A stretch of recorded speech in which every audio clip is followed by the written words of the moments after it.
The lamp on the 17th floor of the Signal Sol had a shade the color of steamed rice, and beneath it, on a lacquered side table that had been polished that morning by a woman who would be dismissed by Friday, sat a small brass key on a length of red thread. The key was old. The thread was older.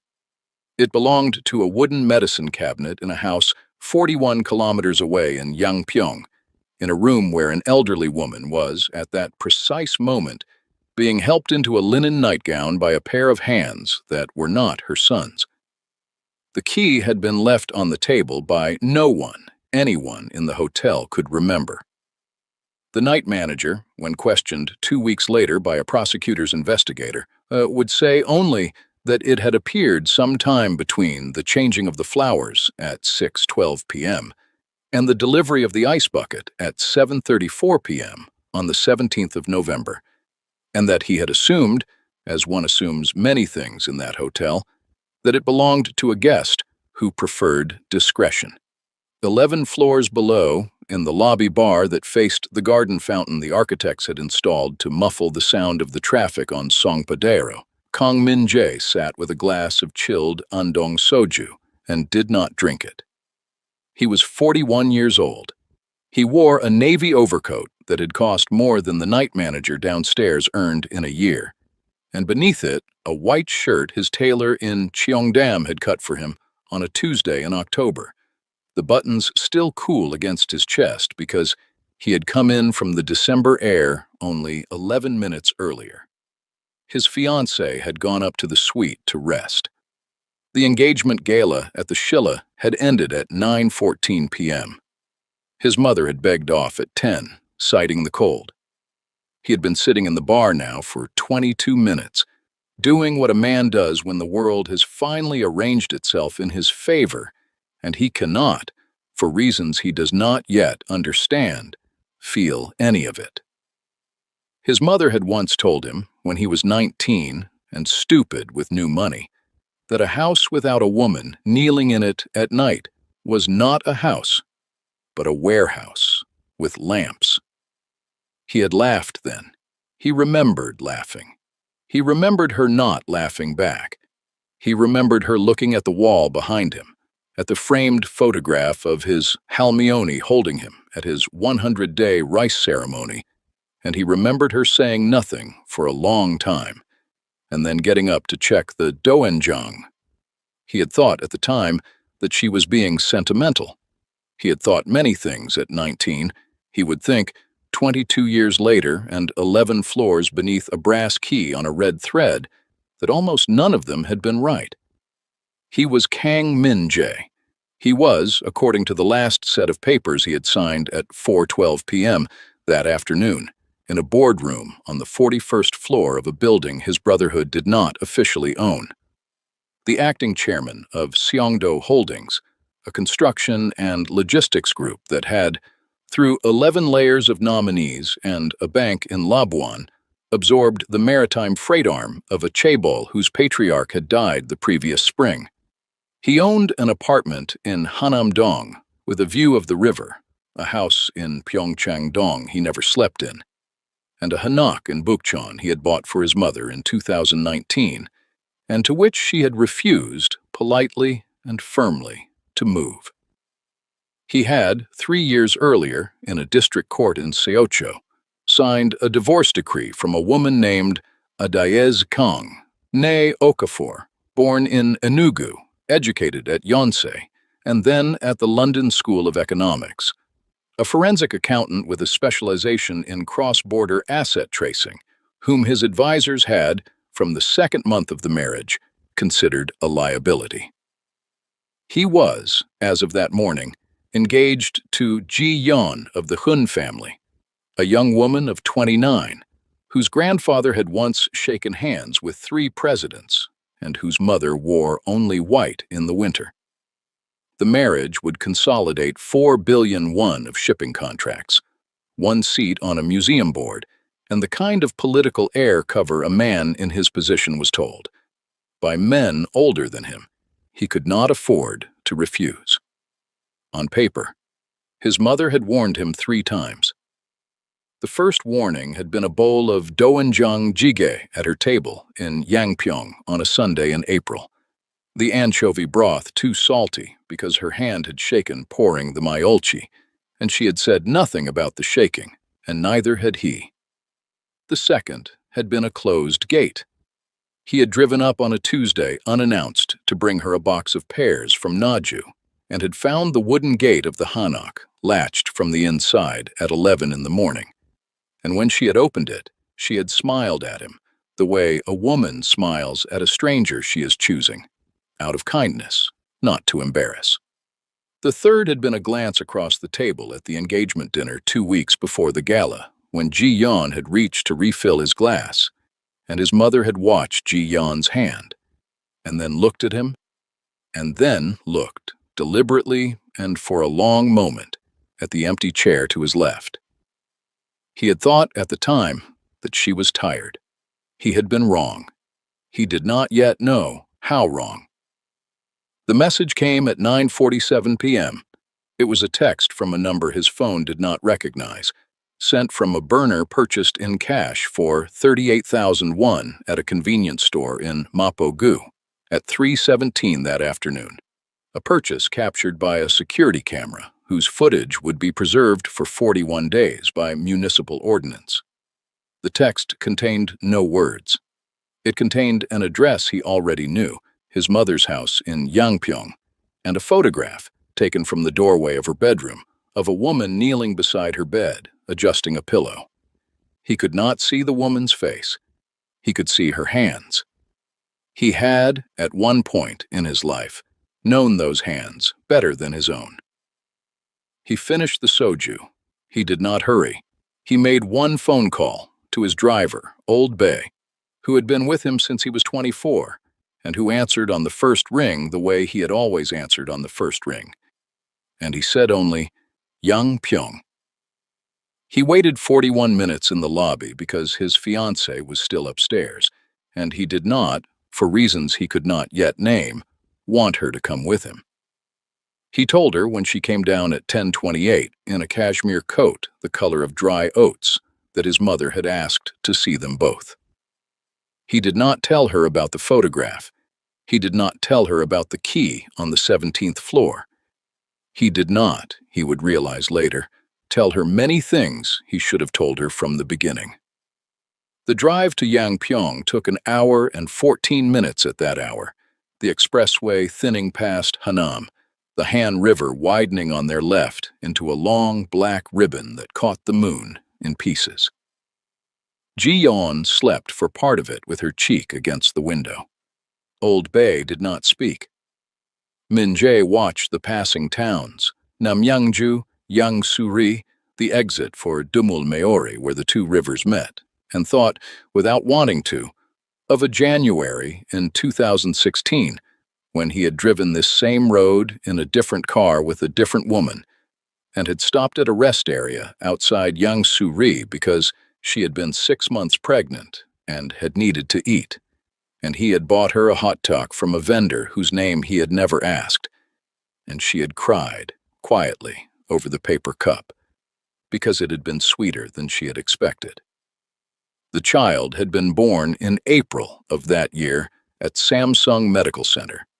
The child had died in October of the following year on the 14th floor of Asan Medical Center of a congenital cardiac malformation that Dr. Huang, the pediatric cardiologist, had explained in a room with gray carpet using words Min Jae had not, in that moment, been able to hear. The child had been called Chidinma Hyerin Kong. Chidinma meant God is good in Igbo. Hyerin meant grace and wisdom in Hangul. She had lived 17 months and 11 days. She was buried in a cemetery in Paju under a stone that carried both names and one date. They arrived at 11:47 p.m. The gate was open. The lights in the hanok were low, the way his mother always kept them after 10, and the smell coming from the kitchen, anchovy broth, the good kind, the kind that took 6 hours, reached them at the doorway. The house manager, an old woman named Mrs. An, who had worked for his mother for 22 years, met them in the entryway with her hands folded and her eyes lowered in a way he had not seen since his father's funeral. "Your mother has already gone to bed," she said. He smiled. "We'll surprise her," he said. He took Ji Yeon's hand. He climbed the stairs. The bedroom door was ajar. The lamp inside was on, dimmed to the amber his mother preferred. He pushed the door open with 2 fingers, and then he stopped. And the world he had spent 41 years arranging into its correct shape rearranged itself, silently and completely, around a scene he had not authored. Daisy was kneeling beside the bed. She was wearing a gray wool sweater he did not recognize, and jeans and thick socks the color of oatmeal. Her hair, which she had cut short since he had last seen her, was pulled back with a plain black band. She had lost weight, not the sharp weight of grief he remembered from Paju, but the softer weight of a woman who had learned, in a discipline he did not understand, how to sit for long hours at another person's bedside without eating. In her left hand, she held a small blue and white porcelain cup. In her right, a folded handkerchief.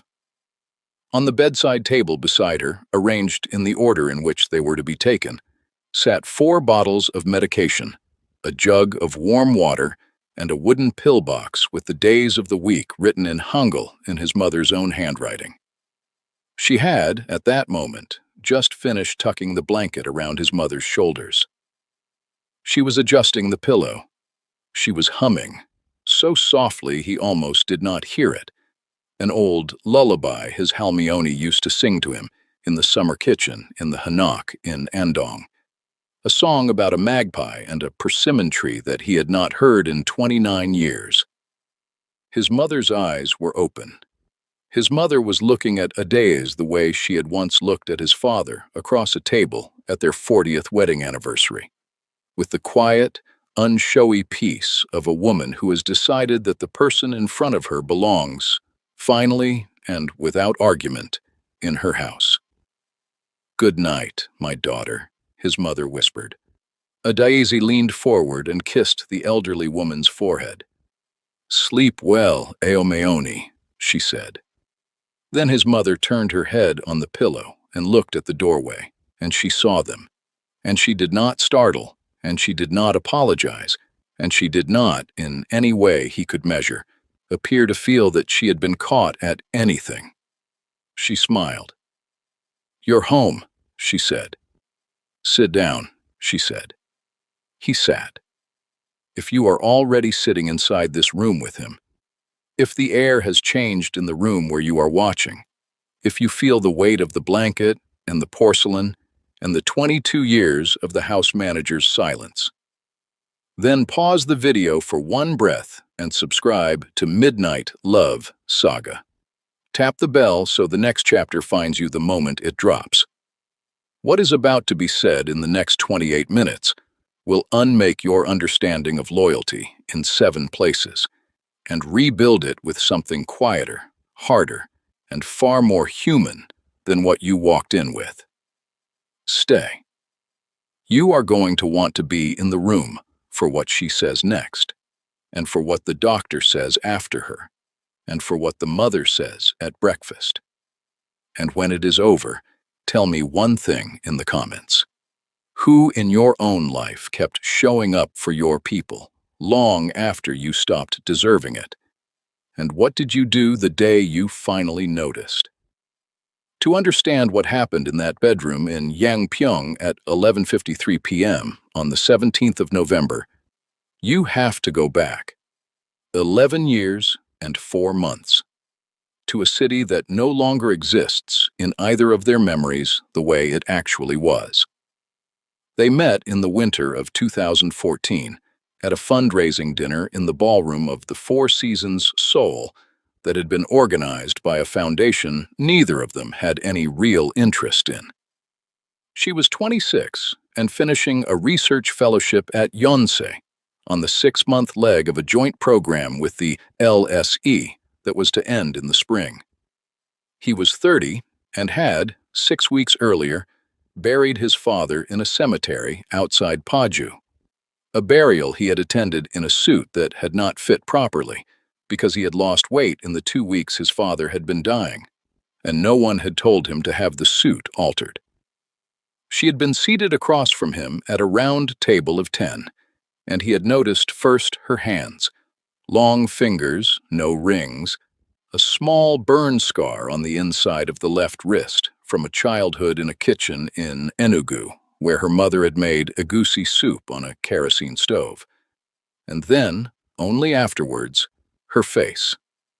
She had spoken Korean carefully and imperfectly, with the accent of a person who had learned it in a classroom and not on a street, and she had, when he had made a small joke about the wine, laughed the way a person laughs who has been alone in a foreign country for a long time and has forgotten, briefly, that she was.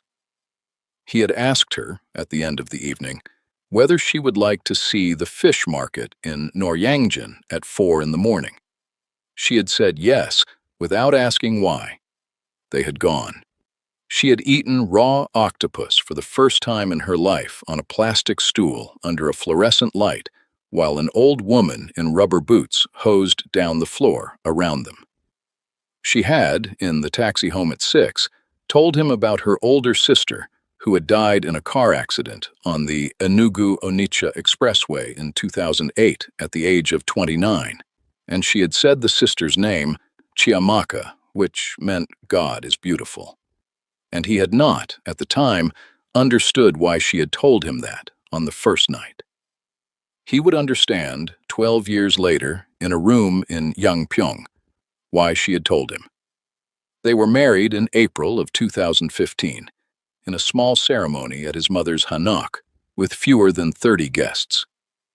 His mother had, 3 days before the wedding, sat Adais down at the kitchen table and taken her hands, and said, in careful English, she had rehearsed with the housekeeper, "You are my daughter now. Not the wife of my son, my daughter. Say it back to me." Adais had said it back. His mother had, from that day forward, never called her by any other word. Chidinma Hyerin was born the following April at Samsung Medical Center, 7 pounds and 1 ounce, with her mother's hands and her father's mouth. She had lived 17 months and 11 days. She had died on the 14th floor of Asan Medical Center on the 3rd of October, 2017, at 4:12 in the morning, of a congenital cardiac defect that had been missed on 2 earlier scans by a pediatric cardiologist who had, 6 months later, been quietly removed from his post. Min Jae had not attended the removal. He had not attended much of anything for 11 months after the funeral. He had gone, instead, into the expansion of the freight arm and into the acquisitions in Vladivostok and then in Singapore, and into a version of himself that his mother had watched with a stillness he had mistaken, at the time, for approval. The marriage had not survived the child. Few marriages do. Adais had gone back to work in the 8th month, quietly, at a forensic accounting firm in Yeouido, and had begun, in a way he had not noticed then and could only reconstruct now, to build the kind of professional life that did not require him to come home at a particular hour. He had begun, in the same months, to come home at no particular hour. There had been no other woman. He wanted to say that clearly, to himself, in the car on the way to Yangpyeong. There had been no other woman. There had been, instead, a slow architecture of avoidance, an emptying of the small daily rituals, the shared breakfast, the evening walk along the river, the Sunday yeza for his father, into which the marriage had, for a time, poured itself. The divorce had been filed in the summer of 2022 and finalized in the autumn. She had asked for nothing. She had signed everything her lawyer put in front of her without amendment. She had, on the last day, at the courthouse in Seocho, taken off the ring and set it on the table between them and said, in Korean, "Take care of your mother, Min Jae-ya." He had not answered. He had watched her walk out of the room in a dark gray coat he had not seen before, and he had assumed, because he had been 38 and stupid in a different way now, that this was the last time he would see her. He had been wrong about that too. She had begun, 6 weeks after the divorce, to accompany his mother to her appointments at Severance Hospital. She had met her by accident in the waiting room on the 4th floor of the neurology wing on a Wednesday morning in November of 2022. His mother had been there for what the neurologist had, 3 months earlier, diagnosed as the early stages of a degenerative neurological condition of a specific and slowly progressive variety, the details of which had been recorded in a chart under the case number NR-2022-4187. His mother had not told him. She had told no one. She had gone alone to the appointment because she had not wanted to burden him during the Vladivostok negotiations, and she had, in the waiting room, mistaken a form for one she had already filled out, and Adaizi had, seeing her hands shaking as she tried to hold the pen, come over and helped her without introducing herself. And then, only when his mother had looked up and recognized her, had she said quietly in the Korean she had by then perfected, Aomeoni. From that day forward, for 3 years, Adaizi had gone to every appointment. She had reorganized the medication schedule, which the household staff had been managing badly, into a system his mother could follow with the wooden pill box on her bedside table. She had hired, out of her own money, a physical therapist named Ms. Park, who came to the Hanok in Yangpyeong 3 mornings a week. She had installed grab rails in the bathroom, a raised seat in the shower, and a small alarm pendant his mother wore on a silk cord under her nightgown.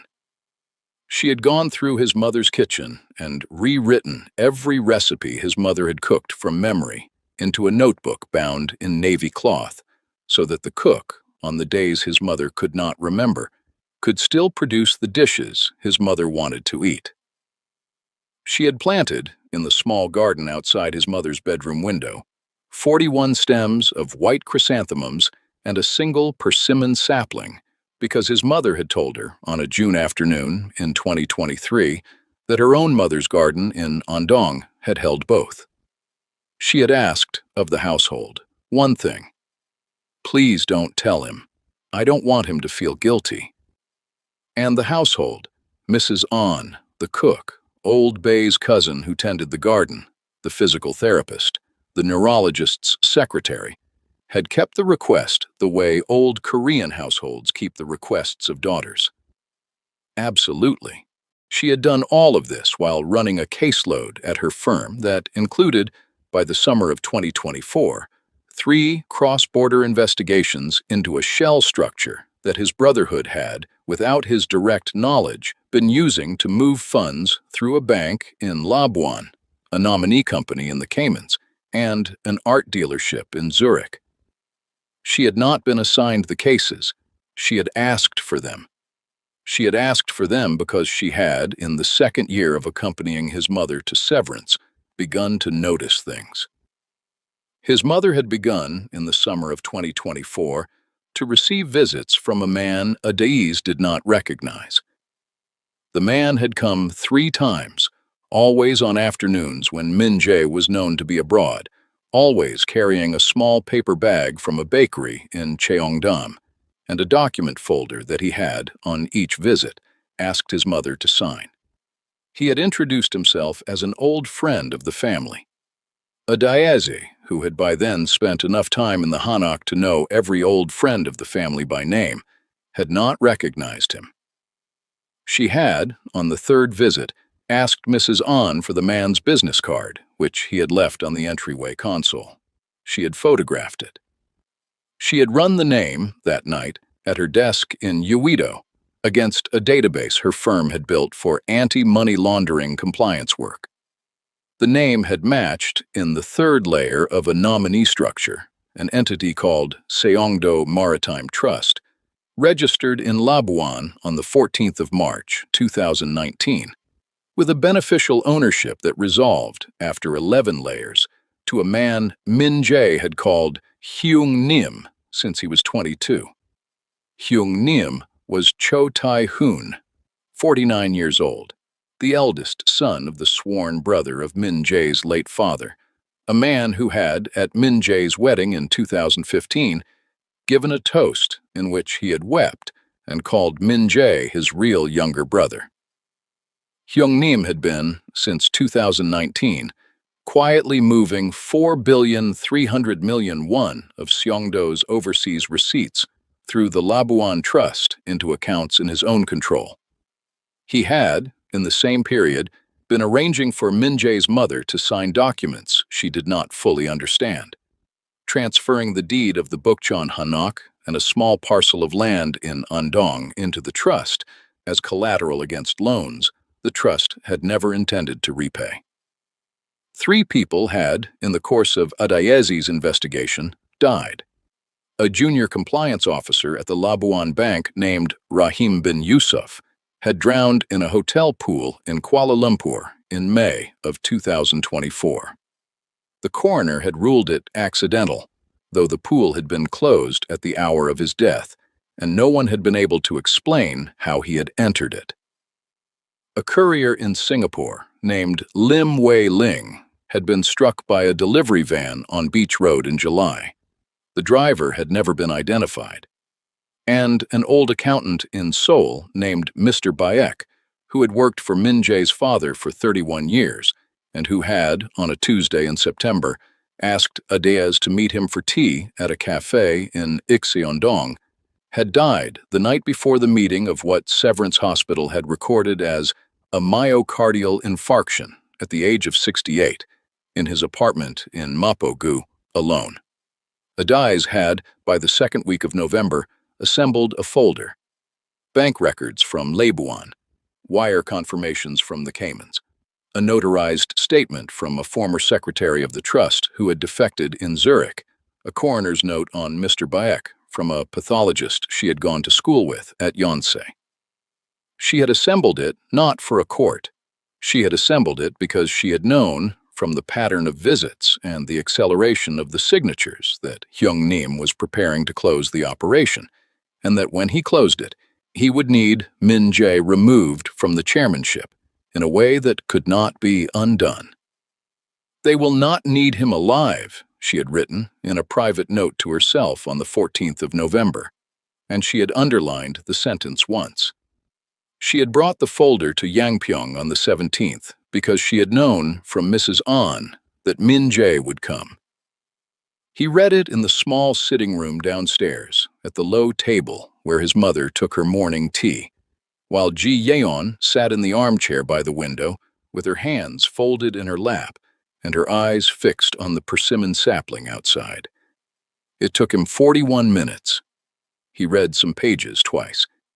He set the folder down on the table when he was done, and he closed it, and he ran his thumb along the edge once, and he did not speak for a long moment. Then he asked her 3 questions, in the order in which they came to him. "How long have you known?"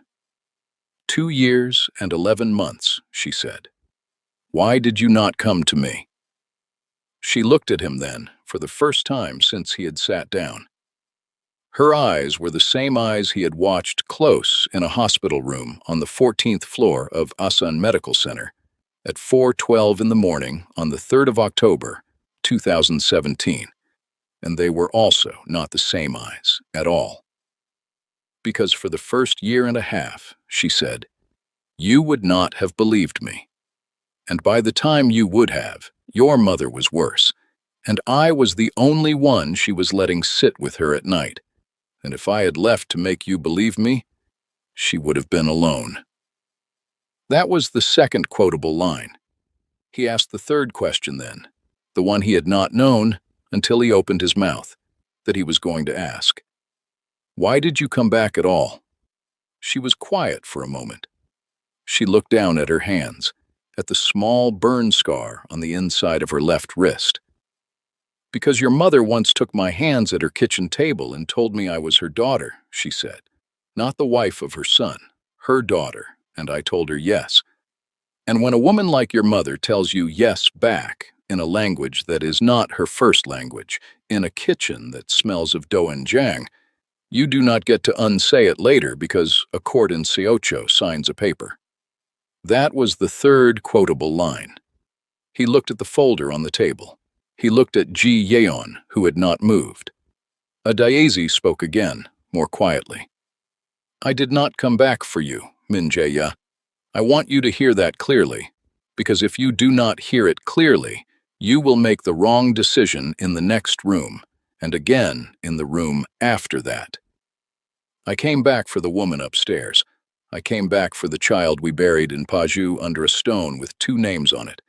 I came back because there is a version of you that I loved for 7 years, and that version is still somewhere in the man sitting in front of me, worth keeping alive long enough to do one honest thing before he dies. I did not come back for the man who signed the divorce, and I will not stay for him either. Do you understand what I am telling you? That was the 4th quotable line, and it ran to precisely the length a woman uses when she has rehearsed a sentence for 3 years in the dark beside another woman's bed, and has decided, tonight, to say it once, and never again. He said yes. He said it once. He did not look up. Ji-yeon rose from the armchair. She crossed the room. She stood behind him for a moment, with her hand not quite touching his shoulder, and then she withdrew the hand, and she said, in a voice that had in it none of the girl she had been at the gala 6 hours earlier, I will go back to the city tonight. My driver's outside. She looked at Adaeze. Thank you for taking care of his mother, she said. She meant it. Then she left the room, and the front door of the hanok opened and closed, and a car started in the courtyard, and the gravel made the small, crushed shell sound gravel makes under the tires of a car that is not coming back. The boardroom was on the 41st floor. He arrived at 10:14 the following morning. He had not slept. He had shaved. He wore the same navy overcoat. He carried a leather portfolio that Adaeze had prepared, and a small USB drive in the inside pocket of his jacket, and he sat down at the head of the long walnut table, in the chair he had sat in for 11 years, and he waited for the 8 men who had built their careers under him to file in. Hyung-nim came in last, as he always did, in a charcoal suit and the gold pocket square he had worn at Min Jae's wedding. He sat at Min Jae's right hand, as he always did. He smiled the smile of a man who had not yet been informed of anything, though the smile did not, quite, reach the eyes. Min Jae placed the objects on the table, one at a time. He did not raise his voice. He never raised his voice. He placed a printed wire record from Leibuan, dated the 14th of March, 2019. He placed a notarized statement from Zurich, 4 pages, in German, with a certified Korean translation stapled behind it. He placed the coroner's note on Mr. Beck.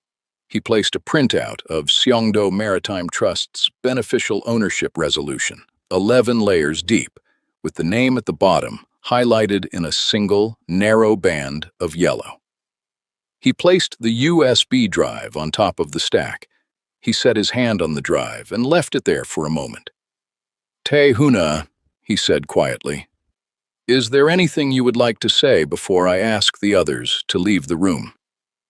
The board went still.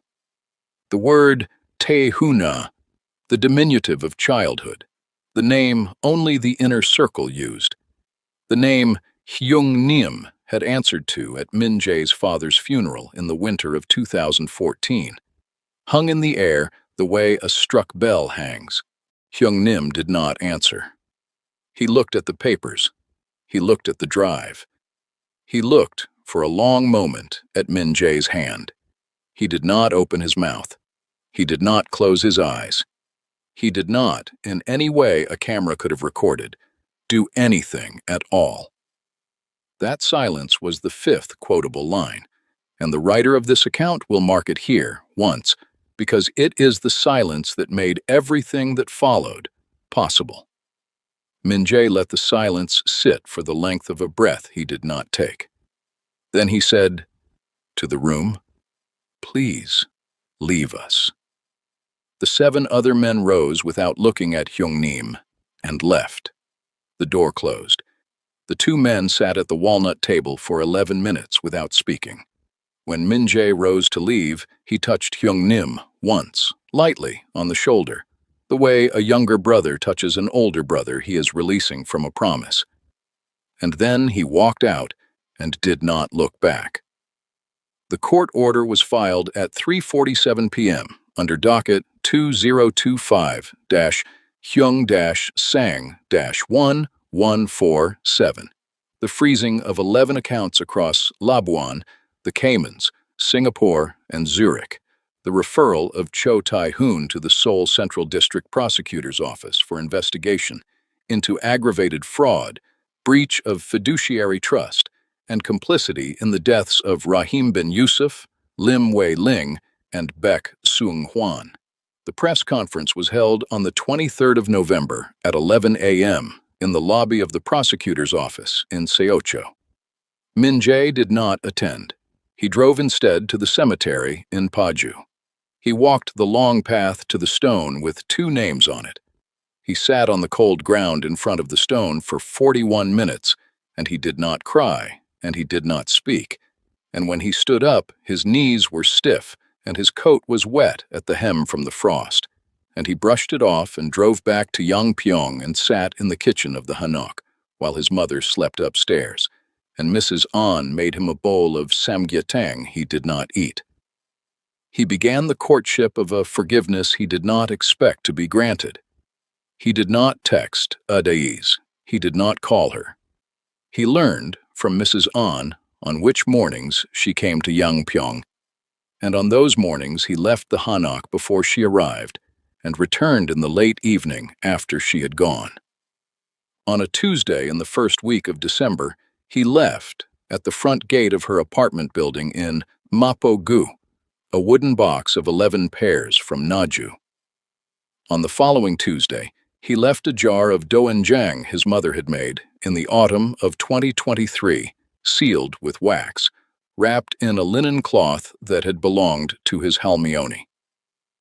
On the 3rd Tuesday, he left a slim book of poems by Kim Hyasun, with a single page marked by a folded corner. He left no notes with any of them. He left no name. She knew. On the 4th Tuesday, in the 2nd week of January, she came to the hanok in the afternoon while he was still there. She sat down at the kitchen table across from him, in the chair his mother had sat at ease in 11 years earlier, and she did not take off her coat. "I will not be your wife again," she said. "I will not take your name.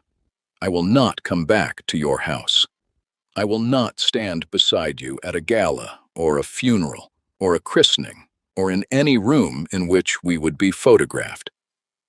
I will not accept money from you, personally or through your companies, ever. I will come to Yangpyeong on the mornings I have been coming. I will sit with your mother until she does not need me anymore, and then I will not sit with her, and neither of us will speak of that day when it comes. You will not make it harder for me by asking for more. Do you understand?" He said, yes. That was the 6th quotable line, and it was hers, and it stood. The elder came on a Sunday in late January, in the 8th week after the boardroom. She came without warning in a taxi from Incheon, an old woman in a wax print gel and a heavy black wool coat with 2 suitcases and a small carved box under her arm. She was Adaizi's mother, Mrs. Chinelo Okafor, 73, widowed since 2011, retired headmistress of a girls' school in Enugu, and she had, Min-jae realized when he opened the door of the hanok and saw her standing in the courtyard, come without telling her daughter. She sat at his mother's bedside for 2 hours in the morning.